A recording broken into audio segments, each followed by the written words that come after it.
سبع سماوات طباقا ما ترى في خلق الرحمن من تفاوت فارجع البصر هل ترى من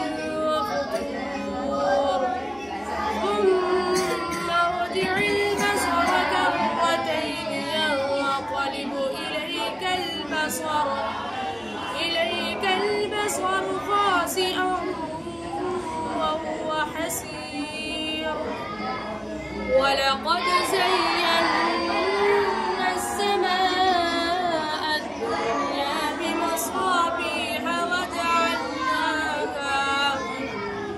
بمصابيح وجعلناها رجوما للشياطين وأعتدنا لهم عذاب السعير